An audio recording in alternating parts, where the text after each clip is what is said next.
Hey everyone, welcome back to Corporate Decoder, the place where we unpack financial filings so you don't have to.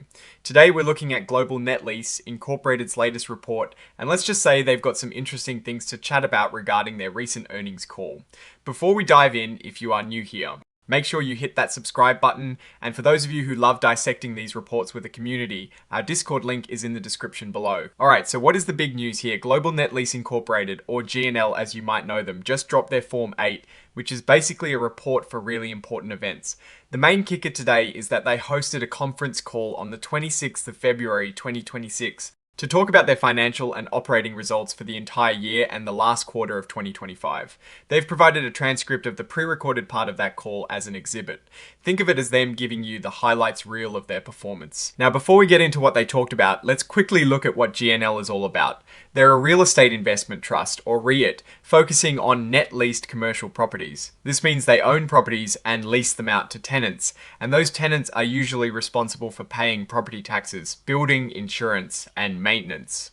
They've got different types of stock out there, including their common stock and various series of preferred stock like the 7.25% series, a cumulative redeemable preferred stock. You can see all these are traded on the New York Stock Exchange. So back to the main event, the company is essentially saying, hey, we had a call and here is what we said. This filing isn't about new financial results being reported for the first time, but rather about them sharing information that was discussed during their earnings call. This particular filing is largely about providing a public record of what was communicated to investors about their performance.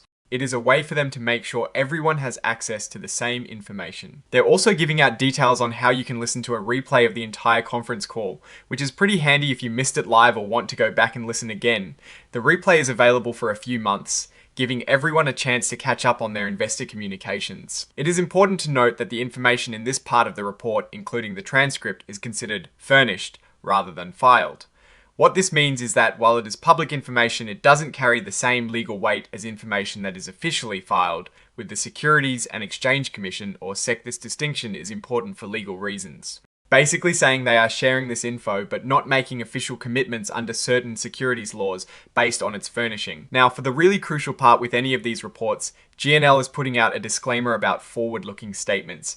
This is standard practice and it is super important to understand. They're saying that any statements in this report that aren't about past events could be predictions about the future. These predictions involve risks and uncertainties, meaning things might not turn out exactly as they hope. Words like may, will, anticipates, and expects are often signals for these forward-looking statements. They're warning investors that actual results could be quite different from what they're projecting. They point to their other SEC filings, like their annual reports. For more detailed discussions on these risks and uncertainties, which could include market conditions for acquisitions and sales, or how easy it is to get funding. They also emphasize that they don't have an obligation to update these forward-looking statements if things change, unless the law requires it. This is their way of protecting themselves legally while still communicating their outlook. Finally, the report lists its exhibits. The main one we're talking about today is Exhibit 99.1, which is the transcript of their earnings call. Then there is Exhibit 104, which is the interactive data file for the cover page, essentially the electronic tagging that the SEC uses for its systems. So what is the takeaway here? Global Net Lease Incorporated is keeping investors informed about their latest financial discussions through this 8K filing by providing the earnings call transcript. While this particular report doesn't give us entirely new financial numbers, it points us to the details of their performance discussion for the end of 2025 that they've already shared. The big thing to remember is always to look at those forward-looking statements with caution. They're giving you a picture of what they hope will happen, but the real world of business has a lot of moving parts. Their business model as a net lease REIT means their performance is tied to their tenants' ability to pay rent and the overall health of the commercial real estate market.